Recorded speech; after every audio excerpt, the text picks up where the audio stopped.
Taking you back to February 1995, it's all happening on Albert Square. Ricky Butcher is about to cheat on Bianca Jackson with her mate Natalie Price, and Phil Mitchell is about to marry Kathy Bill. What? But 442, they sit down with Chelsea manager Glenn Hoddle, and it's been said a lot that he was ahead of his time as both a player and a manager. And judging by this interview, he 100% was, because while most football in the mid-90s was still very much like, get it launched, Ron Atkinson and Dennis Wise, who interestingly enough that week of the interview had been arrested for assaulting a London taxi driver, Hoddle is sitting there talking about spiritual lessons. But first up, the article starts with Hoddle arriving to the interview late after being stuck in traffic. Classic. And terrifyingly, Ken Bates randomly appears behind the journalist whilst he's waiting.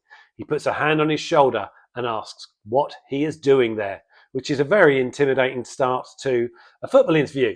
But then Hoddle walks in, looking less like a football manager and more like a university lecturer. Briefcase, polo shirt, black sports jacket. At one point during the interview, Hoddle says, "We are all here for spiritual lessons. It so happens that mine are in football." Now, I can't imagine Kevin Hitchcock just getting behind that in the changing room. And then he comes out with this beautiful line when talking about how he played. "For me, the ball was a diamond. You don't get rid of a diamond. You offer it." Andy Myers, Steve Clark and Terry Phelan are absolutely not treating the ball like a diamond. He also talks about the 4-0 FA Cup final defeat to Manchester United from the previous season, saying Chelsea might not have lost it if Gavin Peacock's shot had gone in and not hit the woodwork in the first half.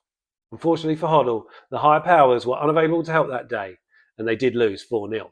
But, interestingly enough, Gavin Peacock later studied theology and has become a pastor, which suggests Glenn Hoddle's spiritual stuff may actually have rubbed off on somebody in that Chelsea dressing room after all.